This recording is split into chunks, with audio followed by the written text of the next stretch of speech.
하나님 말씀은 누가복음 6장 39절에서 45절까지 한 절씩 같이 교독을 하겠습니다. 신약 성경 99쪽에 있습니다. 누가복음 6장 39절에서 45절까지 말씀입니다. 또 비유로 말씀하시되 맹인이 맹인을 인도할 수 있으냐? 둘이 다 구덩이에 빠지지 아니하겠느냐? 제자가 그 선생보다 높지 못하나 무릇 온전하게 된 자는 그 선생과 같으리라. 어찌하여 형제의 눈 속에 있는 티는 보고 내 눈 속에 있는 들보는 깨닫지 못하느냐?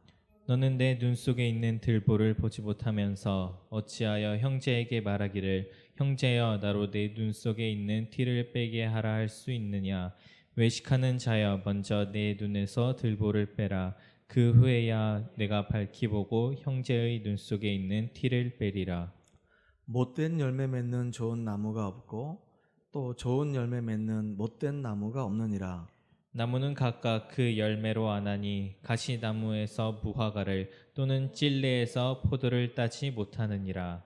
같이 읽겠습니다. 선한 사람은 마음에 쌓은 선에서 선을 내고 악한 자는 그 쌓은 악에서 악을 내나니 이는 마음에 가득한 것을 입으로 말함이니라. 아멘. 옆 사람하고 같이 인사합시다. 당신은 좋은 열매를 맺는 복음 제자입니다. 이번 주 우리 강단 제목입니다.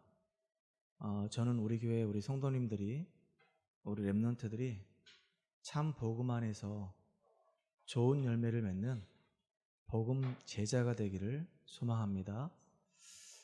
지난주에 다민족 교회를 탐방 갔다 왔습니다. 다민족 교회를 갔던 이유가 있어요. 왜 다민족 교회를 가게 됐냐면 제가 강원도에서 파라 쪽에서 렘넌트를 섬기는 일을 하다 보니까 마음속에 자꾸 기도가 되는 게 있습니다. 그게 바로 뭐냐면 우리 렘넌트들이 일주일에 딱 한 번, 그것도 주일날 한 30분 정도 예배드리고 나머지 평일은 그냥 다 방치가 되는 겁니다. 제가 그 모습 보면서 마음이 되게 안타까운 거예요. 물론 우리 교회 안도 마찬가지고요. 우리 다락방 안에 있는 강원도 전체 교회를 바라봐도 그런 겁니다. 그래서 어떻게 하면은 우리 강원도 안에 있는 아이들, 특히 우리 원주권 안에 있는 아이들을 도와줄 수 있을까 이런 생각을 하다가 다민족 교회에서 협동조합으로 어린이집을 운영한다 그래서 또 협동조합으로 돌봄 교육센터를 운영한다 그래서 한번 가서 탐방해야 되겠다. 그래서 이번에 여러 목사님하고 또 사모님하고 또 어린이집 원장님하고 이렇게 한 10명 정도가 탐방을 하게 된 겁니다. 탐방을 하면서 많은 그림들을 이렇게 그리게 되고요. 참 많은 도움을 받게 됐어요. 근데 그 중에 딱 마음에 담겨지는 게 있어요. 탐방을 가가지고 교회 안에서 또 그 유일교육 협동조합 가서도 또 사회적 기업 가서도 여러 군데를 이렇게 탐방을 했는데 거기서 설명해주는 장로님들이 다 다민족교회 장로님들이었거든요. 근데 이구동성으로 계속 얘기하는 게 있어요. 공통적으로 얘기하는 게 있습니다. 다민족 교회가 이렇게 세워졌습니다. 다민족 교회가 앞으로 가야 할 방향이 이렇습니다. 마태복음 9장 35절 가지고 다민족 교회가 움직여지는 거예요. 다민족 교회는 딱 3가지 모토를 가지고 가더라고요. 교육, 전도, 치유. 마태복음 9장 35절에 보게 되면은 같이 가르치는 것과 전도하는 것과 병든 자를 치유하는 것. 그래가지고 다민족 교회의 정체성, 다민족 교회의 방향이 바로 이렇더라니까요. 전 성도가 다 그 마음을 품고 가는 겁니다. 우리 교회는 강단 말씀을 가지고 사모를 하면서 제자가 되는 것이다. 강단 말씀을 통해서 사모를 하는 가운데 내가 제자가 되고 하나님이 나에게 주신 달란트, 나에게 주신 기능을 가지고 나에게 있는 그 현장에서 전도 시스템 만드는 것이다. 그래서 그 시스템을 가지고 237개 나라에 복음 없는 그 현장에 복음 전해서 치유하는 것이다. 내가 있는 그 현장에 영적인 문제인 사람을 가지고 내가 복음 전하는 전도 제자가 되고 시스템 만들어서 전도 시스템을 가지고 현장에서 치유하는 축복의 사람이 되는 것이다. 내가 어떤 기능을 하든 간에, 내가 어떤 사업을 하든 간에 우리는 이런 응답받는 복음 공동체다라고 하는, 이게 다 가슴에 와닿는 거예요. 장로님 말할 때마다 우리 교회는 교육하는 교회, 우리 교회는 전도하는 교회, 우리 교회는 치유하는 교회. 이 장로님 만나니까 이 장로님도 우리 교회는 교육하는 교회, 우리 교회는 전도하는 교회, 우리 교회는 치유하는 교회. 그러니까 전부 다 장로님 전체가 다, 성도 전체가 다 목사님과 함께 그 교회의 정체성을 가지고 그 교회 이유를 가지고 딱 하나가 돼가지고 똘똘 뭉쳐서 응답받아가고 인도받아가는 모습 보면서 참 감사하다, 그런 생각이 들었어요. 그러면서 생각을 했습니다. 그럼 우리 교회는 하나님이 무슨 목적을 가지고 세워주셨지? 우리 교회의 정체성이 뭐지? 우리 교회는 진짜로 강원도에 렘넌트 운동을 해야 되기 때문에, 교회들이 든든하게 서지 않으면 제대로 렘넌트 운동을 할 수 없기 때문에, 그리고 강원도 안에 있는 모든 지역에 200만이라고 하는 사람이 복음 들어가기 위해서는 진짜 200개 교회 세워야 되겠구나. 그런데 단순하게 교회를 세우는 것도 중요하지만은 그보다 더 중요한 게 그 교회가 굴러갈 수 있도록 한 교회를 중심으로 해서 지역 구석구석마다 말씀 운동할 수 있는 이런 제자가 일어나야 되겠구나. 한 교회 진짜 100명의 제자가 생을 걸고 그 지역을 살리기 위해서 말씀 운동할 수 있는 이 제자가 일어나지 않으면 아무리 교회당 화려하게 지어도 그 교회 운영 때문에 너무 힘들어서 교회 무너지는 거 아니겠냐. 교회당이 중요한 게 아니라 그 교회당은 그 지역의 문화를 꺾기 위해서 세우는 것이고, 그 교회당이 움직이기 위해서는 보이지 않게 보이게 물밑에서 조용히 말씀 운동할 수 있는 다락방, 팀사역, 미션홈, 전문사역, 지교회 할 수 있는 이런 제자들이, 숨은 제자들이 쫙 깔려야 되는 거 아니겠냐. 그러면 그런 제자들이 현장에서 말씀 운동하기 위해서는 어떻게 하면 되겠냐. 훈련시켜야 되지 않겠냐. 훈련받지 않으면은 결국은 쓰임받지 못하는데, 훈련받은 것은 결국은 어느 날 응답으로 연결되는데, 그래서 제자는 훈련으로 세워지는 건 아니지만은, 제자는 태어나는 거 맞지만은 가만히 있으면 안 되는 거 아니냐. 그래서 정말로 원주 지역을 복음화하고 강원도 지역을 복음화하기 위해서는 하나님이 만나게 하신 소중한 사람들을 훈련시켜야 되겠다. 그리고 본부하고 연결시켜서 계속 훈련받도록 만들어야 되겠다. 그래서 하나님 앞에 우리 성도님들이, 우리 렘넌트들이 가장 가치 있는 사람으로, 응답받는 사람으로 세워지도록 해야 되겠다. 그래서 2만 제자 키우기 위해서는요, 그냥 2만 제자 안 세워지거든요. 훈련받을 뿐만 아니라 그 훈련받은 걸 가지고 현장에서 확인해야 될 거 아닙니까? 그 훈련과 현장이 병행되지 않으면 반쪽 신앙밖에 안 되는 거예요. 그래서 우리 교회는 제자 훈련시키는 교회. 유 목사님도 동삼동에다가 교회를 세울 때 제일 처음에 머릿속에 염두한 게 뭐냐면, 어떻게 하면 우리 훈련시켜서 훈련된 제자들을 전지역으로 파송해서 그 사람들을 가지고 부산 복음할 것이냐, 민족 복음할 것이냐, 제자 복음할 것이냐, 이거를 꿈꿨던 것처럼 저는 비록 부족하지만 이 그림을 가지고 뛰려고 합니다. 그래서 우리 교회는 하나님이 원하시는 일꾼, 하나님이 원하시는 제자, 그래서 하나님이 원하시는 일꾼과 제자를 키우기 위해서 뭐 해야 되냐? 훈련시켜야 된다, 그 얘기예요. 진짜 훈련이 안 된 병사들은요, 전쟁이 일어나거나 진짜 중요한 일이 있을 때 아무짝에도 쓸모가 없더라고요. 훈련받은 만큼 결국은 응답받게 돼 있어요. 그래서 우리 교회는 제자 훈련시키는 교회. 또 두 번째는 그렇게 훈련시켜서 든든하게 교회를 세워가지고 지역의 영적인 흑암의 문화를 바꿀 수 있는 교회를 세웠다 하더라도, 만약에요, 우리 후대들에게 언약이 전달이 안 되고 렘넌트 운동이 일어나지 않는다고 한다면 한 시대로 그냥 끝나고 마는 겁니다. 그래서 우리 교회는 후대 세우는 교회. 후대를 정말로 하나님이 원하시는 복음 교육하는 교회. 그래서 제 마음에 제가 모르겠어요. 교사를 하다가 목회자를 하게 돼서 그런지 몰라도 계속 마음속에 우리 렘넌트 키우는 그림이 자꾸 그려져요. 유치부 때부터 아이들을 복음 교육해야 된다. 유치부 때, 어린이 때 아이들이 복음 교육 되어지고 그 아이들이 나중에 청소년 되어지고 나중에 대학생이 되어져도 계속 이 복음의 흐름 속에 들어와서 아이들이 계속 복음의 뿌리, 각인 체질을 내려야 된다.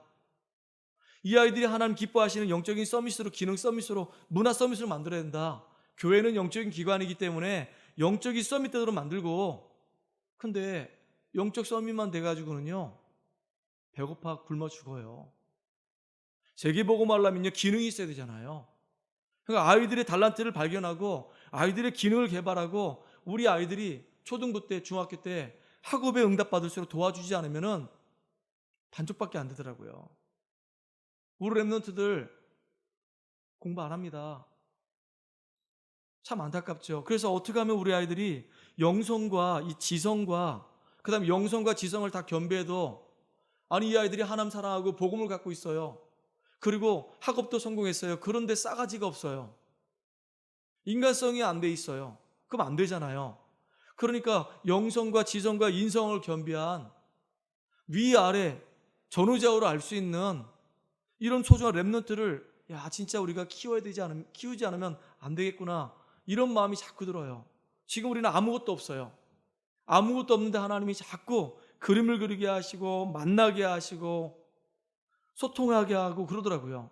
우리 교회 안에서는 지금 아무것도 지금 되어지는 거 없는데 이상하게 하나님이 자꾸 원주권 전체로 강원도 전체로 이렇게 응답을 자꾸 이렇게 연결해 가시는 거예요. 그래서 하나님이 어떻게 진행하실지 몰라도 RUTC라고 하는 이 그림을 갖고 있다 보니까 하나님이 그렇게 인도해 가시는구나 이런 생각이 자꾸 드는 거예요.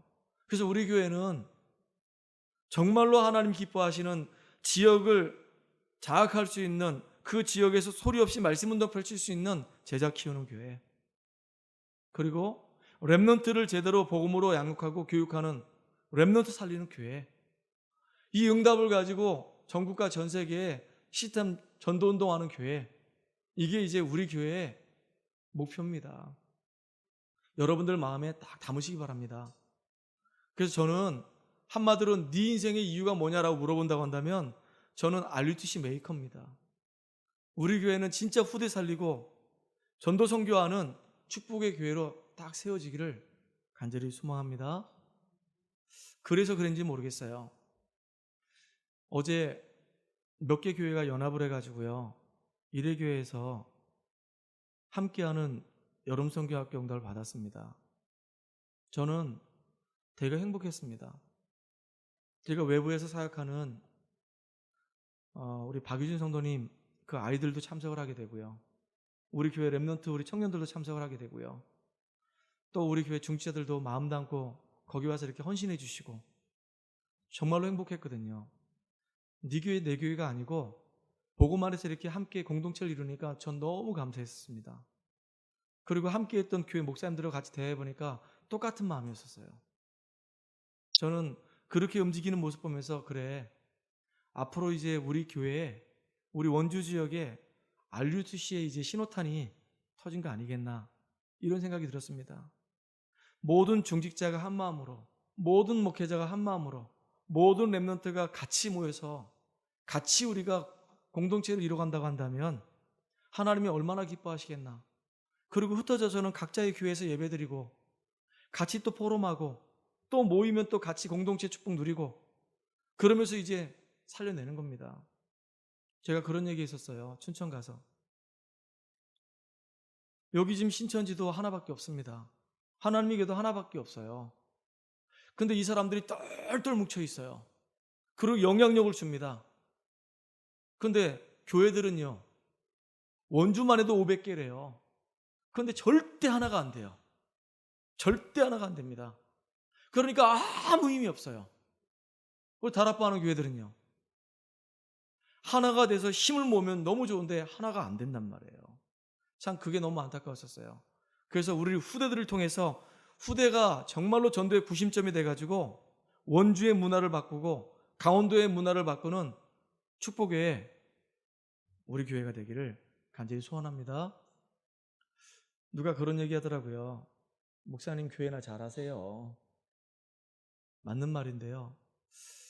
한편으로는 그래, 우리 교회가 잘 되고 우리 교회가 응답받고 그래서 우리 교회가 아름답게 성장을 해가지고 그 다음에 우리가 도울 수 있게 도우면 되는 거 아니냐?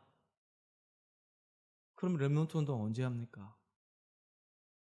만약에 우리 교회가 다른 사람 도울 수 있는 만큼 성장했다, 10년 뒤에 성장했다, 그러면 10년만큼 우리는 렘넌트 운동을 멈추는 겁니다. 저는 그래서 같이 가는 것이다. 어려워도 힘들어도 로컬과 이 파라가 같이 가는 것이다. 그래서 파라 사역 하다 보니까 나가는 것도 많고 헌신하는 것도 많고 투자하는 것도 많고 엄청나게 많아요. 그래서 하나님 진짜 이 복음에 눈 열린 산업인들, 중지자들 붙여주세요. 그래서 교회들이 살아나고 파라의 우리 렘넌트가 다 살아나도록 주님이 역사해 주세요. 이번에 이제 작은 이제 시작을 한번 해봤습니다. GRC는요 4학년 이상 아이들만 다 모여요. 근데 이번에 여름성교학교는 공교롭게도 유치부 애들하고 저학년 애들만 모였습니다. 주로 다. 그래서 함께하는 시간이 참 너무 좋았고 행복했었습니다. 앞으로 우리는 로컬도 살려가면서 파라도 살려가는 이런 같이 이렇게 기차의 양 수레바퀴처럼 이렇게 움직여가는 이 응답 누리는 교회로 인도받아갈 겁니다. 그러니까 여러분 정말로 기도해 주시기 바랍니다. 진짜 그렇습니다. 류 목사님이 만약에 부산에 있는 동삼제일교회만 키워야 돼라고 했으면요 전과 전 세계에 세계복음 못해요. 그런데 동삼제일교회도 키워가면서 전국을 순회하면서 다 복음으로 다 사람들 깨우는 겁니다. 얼마나 감사합니까? 로컬과 파라가 힘있게 같이 가는 거예요. 다만 우리 교회는 처음부터 어렵게 시작했기 때문에 여러 가지 이제 어려움이 많겠죠. 근데 어려움이 있는 가운데서도 기도하면서 한 걸음 한 걸음 같이 인도받아가는 겁니다. 저는 그래서 우리 렘넌트들이 소망이 있어요. 왜냐하면 밑바닥부터 보고 있잖아요. 어렵고 힘든 가운데서도 교회와 전체 로컬과 이 파라를 같이 보고 있잖아요. 그래서 참 감사하다 이런 생각이 듭니다. 우리 렘넌트들이 앞으로 이제 진짜로 렘넌트 운동의 주역 되기를 간절히 소원합니다. 자, 오늘은요 좋은 열매를 맺는 복음 제자입니다. 누가 좋은 열매를 맺는 복음 제자가 될까요? 영적인 소경에서 벗어난 사람이 좋은 열매를 맺는 복음 제자가 됩니다. 우리가 살고 있는 현장에요 참 많은 사람들이 어려움 당해요. 자기 나름대로 열심히 일을 합니다. 앞뒤 안 보고요 열심히 일을 해요. 목표는 뭐냐면 돈을 많이 벌기 위해서. 왜 돈을 많이 버냐면 잘 살고 싶으니까. 그리고 자기가 일단은 사업을 시작했으니까 성공을 해야 되니까 열심히 뜁니다. 근데 이유가 없어요. 어느 날 갑자기 확 망해버려요. 어느 날 갑자기 망해가지고 완전히 그냥 바닥을 칩니다. 왜 망하는지도 모르고 그렇게 막 어려움 당하는 사람 많습니다. 현장에서 남편하고 이렇게 살면서 아이들하고 살면서 계속 남편 때문에 스트레스 받고 애 때문에 너무 마음이 상처받아가지고 고통 속에 살아가는 사람 굉장히 많습니다. 가정이 행복해지기 위해서 만났는데요 행복해진 고사하고 남편 때문에 너무 지쳐있고요 아이 때문에 너무 신경 쓰다 보니까 다 무너지는 겁니다. 특별히 교회를 10년 20년 다녔는데 영적인 사실을 모르는 거예요. 들어서 다 알고 있어요. 들어선 다 알고 있는데 이것이 내 것이 안 돼 있는 겁니다. 영적인 소경이란 말이에요. 왜 사람들이 실패하는지 어떻게 실패하는지 그 이유를 몰라요. 성경에는 분명히 얘기하고 있어요. 7가지 얘기하고 있습니다. 창세기 1장 2절에 보니까 하나님이 인간을 창조하기 이전에 벌써 흑암공허 혼돈이 있는 거예요. 눈에 보이지 않는 이 흑암이 완전히 다 세상을 장악했어요. 그러니까 혼돈할 수밖에 없어요. 그리고 공허할 수밖에 없는 겁니다. 더군다나 처음 사람 아담과 하와를 실패하게 만드는 존재 있어요. 거기 사단입니다. 그 사단이 우리를 교묘하게 속여요. 지금도 사단은 우리를 교묘하게 속이고 있어요. 사단이 속여서 뭐하냐? 다른 거 실패하게 만들지 않아요. 창세기 4장에 보니까 예배를 실패하게 만들어요. 하나님 만나지 못하게 만들어요. 하나님 말씀을 듣지 못하게 만들어요. 하나님의 은혜 속에 들어가지 못하게 만들어요. 누가 그렇게 만드냐? 사단이 만들고 있어요. 이 땅을 창조하기 이전에 먼저 존재했던 흑암 세력이 있다니까요. 흑암, 공허, 혼돈. 하나님이 정말로 하나님의 형상대로 지음받아서 하나님과 함께하는 가운데 하나님과 교제하면서 세상을 다스리고 정복할 수 있는 어마어마한 축복을 준 우리 인간을 속이는 존재가 있어요. 그게 사단입니다. 와 있는 축복을 다 놓치게 만들고 무너지게 만드는 존재가 있어요. 그게 사단이에요. 그 사단이 하는 짓, 예배 실패하게 만들어요. 예배를 드렸다, 이게 중요한 게 아니고요, 말씀을 놓치게 만드는 겁니다. 하나님의 말씀을 언어로 딱 붙잡고 기도 속에 들어가면 승리하는데, 마귀는요 예배 실패하게 만들고 말씀 못 듣게 만들고 결국은요 하나님 떠나게 만들어요. 예배를 통해서 우리가 하나님 만나잖아요. 하나님은 말씀이라고 그랬거든요. 그러니까 하나님이 예배를 통해서 말씀을 통해서 우리에게 만나주신다 그래요. 그런데 사단은 교묘하게 그렇게 만들어요. 예배에 실패하게 만들면요, 창세기 6장처럼 세상을 향해 달려갑니다. 이제는 은혜가 없어요. 세상 사람하고 다를 바가 없어요. 육신적인 걸 위해 살아간단 말이에요. 물질적인 걸 추구하며 살아가요. 그리고 남하고 비교하면서 성공을 향해 달려간단 말이에요. 그러니까 참 이 마귀는요 교묘합니다. 우리 인간을 불신자의 6가지 상태에 빠지게 만들고요, 12가지 문제 속에 빠지게 만들고요, 신분 자체가 마귀의 자녀죠. 우상 숭배하죠. 하나님보다 더 좋아하는 거 있죠. 정신에 문제 오게 만들죠. 나중에 삶의 보람, 균형 다 깨지게 만들죠. 가정 무너지게 만들죠. 자녀한테 심각한 문제 오게 만들죠. 어떻게 견딥니까? 경제 문제 오죠. 건강 문제 오죠. 너무 힘든 겁니다. 그러니까 지옥 같은 데 살다가 후대까지 망하고 지옥 가는 거예요. 왜 재앙이 오는지 몰라요. 왜 고통이 오는지 몰라요. 왜 나는 행복이 없다고 얘기하는지 그 이유를 모르는 겁니다. 원인은요 성경에 있어요. 흑암, 공허, 혼돈. 창세기 1장 2절, 창세기 3장 5절, 창세기 4장 5절, 창세기 6장 5절, 창세기 11장 1절로 8절 보니까요 계속 문제 터지는 겁니다. 흑암이 인간을 속이는 사단을 통해서 계속 예배 축복을 놓치게 만들고 세상을 향해 달려가게 만들고 육신적인 걸 추구하게 만들고 나중에 성공해도 무너지는 거예요. 보세요. 이스라엘 민족 전체를 보게 되면은 그렇게 축복받았는데요, 노예되고 포로되고 소국되잖아요. 나중에는요 인생 전체가 다 방황하는 겁니다. 유리방황하는 거예요. 참 너무 안타까워요. 답이 없어요. 많이 들었는데 그게 내 것이 안 되니까 눈을 못 뜨는 거예요. 아는데 영적인 눈이 안 열리는 거예요. 오늘 여러분들은 영적인 눈을 뜨길 바랍니다. 진짜 눈을 떠야 되는 거예요. 우리 현장을 볼 때 불신자 6가지 상태가 딱 진단하시는 겁니다. 사람들을 만날 때 이 사람이 지금 복음 누리고 있냐 못 누리고 있냐 봐야 되는 거예요. 그래서 하나님이 그리스도를 보내주신 거예요. 그리스도만이 이 흑암과 저주와 재앙과 지옥 문제 해결할 수 있는 유일한 길이거든요. 그 예수 믿고 구원받은 자는요 주어진 축복이잖아요. 그 축복을 누리면서 우리가 힘있게 살아가는 증인들 되길 주의 이름 축원합니다. 많은 사람들이 지금 이유도 모르고 고통당해요. 가정이 지금 심각하게 무너지고 있어요. 우리 청소년들을 너무나도 많이 방황합니다. 사람들이 전부 다 지금 병들어서 타락기를 걸어가요. 왜냐? 사단이 교묘하게 역사하기 때문에 그래요. 하나님 떠나게 만들죠. 죄짓게 만들죠. 불신하게 만들죠. 나중에 예배 안 되게 만들죠. 영적인 축복보다는요 육신적인 데 더 관심 갖게 만들죠. 그러니까 내면에 깊이 뿌리는 상처를 치유할 수가 없어요. 뭔가에 잡혀가지고요 계속 끌려다니면서 고통당하는 거예요. 그 인생 자체가 이제는 방황하는 인생 되는 겁니다. 그거 너무 안타깝잖아요. 그래서 하나님은 우리에게 영적인 눈을 뜨라고, 진짜 사실적으로 그리스도 붙잡으라고, 그리스도 붙잡은 자에게는요 일어나는 축복이 있어요. 어마어마한 축복이 주어진단 말이에요. 하나님이 함께 하시고 그 인생을 세밀히 인도하신단 말이에요. 영적인 싸움할 수 있는 권세가 주어지는 거예요. 우리가 기도할 때 성령이 충만해 주신다 약속하셨거든요. 아니 우리 연약한 거 알고 하늘 군대를 동원해서 우리를 보호해 주시잖아요. 지금 이게 너무너무 큰 축복이에요. 이 땅에서 하나님과 함께하는 복을 누리다가 천국 가는 건 당연한 거고요, 하나님은 우리가 이 땅에서 복음을 정말로 누리고 증거하는 증인 되길 원하는 겁니다. 그래서 영적인 소경, 교회를 열심히 다니고 오랫동안 다녔는데 정작 영적인 사실이 딱 눈이 안 열리는 거예요. 아는 거하고요, 누리는 거하고는 천지차이입니다.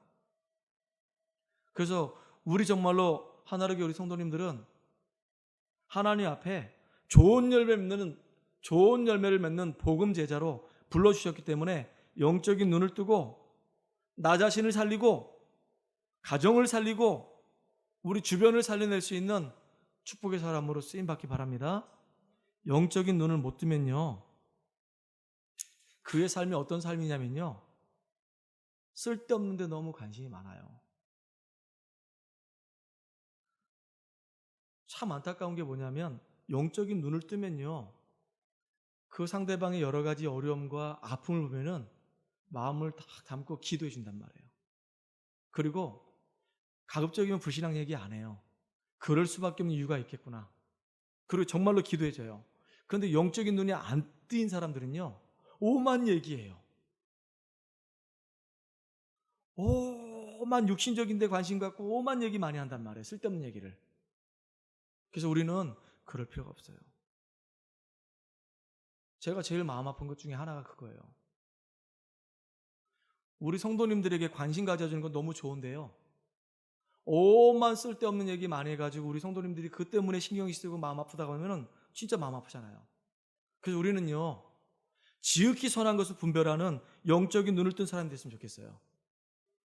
자, 지극히 선한 것을 분별한다. 그 말은 뭐냐면요, 상대방이 나한테 욕을 합니다. 그럼 나도 똑같이 욕을 해요. 쟤가 나를 욕을 해? 그럼 나도 참을 수 없지. 같이 욕을 하는 겁니다. 그럼 그 사람은 이미 분별할 수 있는 눈이 열린 사람이잖아요. 분별하는 거 아닙니까? 당하고만 있지 않을 거야. 네가 날 욕하면 나도 욕을 할 거야. 그걸 보고 이제 분별한다고 그러는 거예요. 근데 선한 걸 분별한다는 건 뭐냐면, 저 사람이 날 욕을 합니다. 그러면 그래, 너는 욕을 하는구나. 근데 나는 너랑 똑같을 수 없어. 네가 욕을 한다고 내가 왜 욕을 해야 돼? 욕을 하면 내 감정이 상하고 내 기분이 나쁘고 이 좋은 입술을 가지고 쓸데없는 얘기를 하는데 난 욕 안 해. 이거를요, 선한 걸 분별한다는 거예요. 상대방이 욕을 해도 그래, 너는 욕을 해. 네가 욕을 할 수밖에 없는 이유가 있으니까 욕을 해. 나는 욕 안 해. 나는 나를 지킬 거야. 이게 이제 선한 거 분별하는 거거든요. 그러면 지극히 선한 거 분별한다는 건 뭘까요? 정말로 영적인 눈을 뜨게 되면요, 지극히 선한 걸 분별합니다. 상대방이 욕을 한다? 그러면 같이 욕을 하는 게 아니라 나는 이제 욕을 안 해. 그 정도가 아니고요, 그 욕을 하는 그 사람 살려버리는 겁니다. 그 사람을 도와주는 겁니다. 누구처럼요? 요셉처럼. 요셉의 형들이 요셉을 전부 다 코너로 몰아버렸거든요. 똑같이 요셉은 대하지 않았고요, 오히려 요셉의 형들을 살려주는 지극히 선한 것을 분별하는 주역이 돼버린 거예요. 진짜 영적인 눈을 뜬 사람의 삶이 그래요. 쓸데없는 남의 얘기하고 욕을 하고 험담하고 싸움질하고 하는 게 아니라 진짜 사람을 도와주고 그 사람을 위해서 기도해주고 살려주는 역할을 한단 말이에요. 영적인 눈이 안 열리면요, 계속 안 좋은 나쁜 열매 맺어집니다. 근데 영적인 눈이 열리면요, 계속 사람을 살리는 역할을 하기 때문에 나 자신 살 뿐만 아니라 나와 관계된 모든 사람을 다 살려내는 응답을 누리게 되어 있습니다. 그런 축복을 누리는 저 여러분 되기 바라요. 진짜 영적인 눈이 안 열린 사람, 영적인 소경은요, 육신적인 것만 가지고 고민해요. 그런데 영적인 눈이 열린 사람은요, 영적인 것 갖고 고민해요. 어떻게 하면 우리 후대 살릴 것이냐, 어떻게 하면 저 상처받은 살릴 것이냐. 내가 기준이 아니고요, 진짜로 복음을 가지고 사람을 살려낼 수 있는 그걸 놓고 기도하는 사람이 된단 말이에요. 우리는 영적인 눈을 뜨고 사람을 살리는 삶을 사는 축복의 주역 되기 바랍니다. 특별히 소경된 자하고요, 영적인 눈을 뜬 사람하고의 결말이 있어요. 소경된 자, 영적인 눈을 못 뜬 사람은요, 결국은 뭐하고 똑같으냐면 모래 위에 지은 집하고 똑같아요. 아무리 화려하게 막 다 짓고 아무리 응답받고 잘 나간다 하더라도 어느 순간에 다 무너지게 돼 있어요. 모래 위에 지은 성은 아무리 멋있어 보이고 그럴듯해도요, 다 무너집니다. 근데 영적인 눈을 뜬 사람이 지은 집은요, 반석 위에 지은 집이에요. 그래서 우리 성도님들이 이렇게 했으면 좋겠어요. 이번 주에 그래, 좋은 열매를 맺는 복음 제자. 그럼 내가 좋은 열매를 맺는 복음 제자구나. 그러면 하나님은 일단은 좋은 열매를 맺는 복음 제자가 되기 위해서는 영적인 눈을 떠야 되겠구나. 불신자의 6가지 상태 속에 빠진 사람을 보고 왜 그들이 그 속에 빠졌는지 그 원인을 찾고 어떻게 그 속에서 빠져나와서 축복을 누릴 것인지 그 사실에 대해서 눈이 열리는 것이 너무 중요한 거구나. 그리고 이제부터 나는 나의 삶이 지극히 선한 것을 분별하며 살아야 되겠다. 그러면은 어느 날 하나님 나를 통해서 반석 위에 지은 집처럼 나를 통해서 나와 관계된 모든 사람이 살아나는 그 응답 누릴 거 아니겠냐. 이런 축복 누리는 우리 성도님들, 우리 렘넌트 되기를 주의 이름으로 축복합니다. 그래서 좋은 열매 맺는 복음 제자 되기 바라요. 진짜 영적인 눈이 열려서 하나님이 정말로 기뻐하시는 지극히 선한 것을 분별하는 응답의 사람 되기 바랍니다. 아멘. 그래서 반석 위에 집을 지어서 어떤 세찬 비바람 불어도 흔들리지 않고 많은 사람을 살려낼 수 있는 역할을 감당하는 복음의 주역으로 다 쓰임받기 바라요. 그래서 오늘 결론인데요. 그러면 하나님이 이렇게 좋은 열매를 맺을 수 있는 복음 제자로 우리 불러주셨기 때문에 특별히 저와 여러분은요, 영적 군사입니다. 군사로 모집했다, 군사로 부름받았다, 그 말은 뭐냐면 하나님이 책임지다 그 얘기예요. 군인들은요, 나라에서 책임집니다. 하나님이 여러분들을 특별한 일을 하게 하기 위해서 불러주셨어요. 그 여러분 특전사입니다. 나는 그래, 좋은 열매를 맺는 영적 군사다. 하나님이 이렇게 하나님의 나라를 확장하기 위해서, 하나님 나라의 일을 이루기 위해서 나를 좋은 군사로 불러주셨다. 그러면 이제 좋은 군사이기 때문에 경기하는 선수들처럼 법대로 나는 훈련받는 것이다. 선수가요, 룰을 모르면 안 되잖아요. 그래서 나는 훈련받아서 진짜로 하나님의 인도받는 가운데 하나님의 나라 이루는 축복의 사람으로 인도받을 것이다. 그리고 내가 분명히 영적 군사고 내가 훈련받고 법대로 성령이 인도받는 가운데 하나님의 일을 하면 조급할 게 아니라 농부처럼 분명히 열매 맺어지기 때문에, 분명히 응답은 오기 때문에 기다리는 것이다. 때를 기다리면서 하나님의 일을 이룰 수 있는 축복의 사람으로 인도받는 것이다. 그래서 오늘 우리 하나로교회 우리 성도님들은 이 응답받기를 주의 이름으로 축원합니다. 말씀을 정리하면요, 좋은 열매를 맺는 복음 제자로 하나님이 저와 여러분 부르셨어요. 그러면 누가 정말로 좋은 열매를 맺는 복음 제자냐? 영적인 눈 뜬 사람입니다. 그래서 지극히 선한 걸 분별하면서 흔들리지 않는 반석 같은 응답 누리는 사람이 바로 좋은 열매를 맺는 복음 제자입니다. 그 축복 누리는 우리가 되기를 주의 이름 축원합니다. 기도하겠습니다. 하나님 감사합니다. 하나님께서 우리들을 정말로 원주와 이 강원도와 민족과 전 세계에 복음화할 수 있는 축복의 사람으로 불러주시니 감사합니다. 우리 후대들이 언약 안에서 정말로 바르게 양육되어지고 그들이 이 미래 살리는 주역으로 세워질 수 있는 그 일에 우리 인생이 드려지게 하여 주시옵소서. 하나님이 우리들을 좋은 열매 맺을 수 있는 복음제자로 불러주셨기 때문에 영적인 소경이 되지 않게 하시고 우리의 영안을 열어주셔서 눈을 뜨게 하시고 지극히 선한 것을 분별하게 하시고 반석 위에 지은 집처럼 이제는 모델적인 응답 누리고 많은 사람 살리는 복음의 증인되게 하여 주시옵소서. 농부처럼 씨를 뿌리며 소망을 가지고 인내하면서 열매 맺을 그날을 바라보고 기다리는 것처럼 우리가 기도하면서 훈련받고 우리가 기도하면서 영적인 싸움하는 영적 군사로 승리케 하여 주시옵소서. 예수님의 이름 감사하며 기도합나이다. 아멘.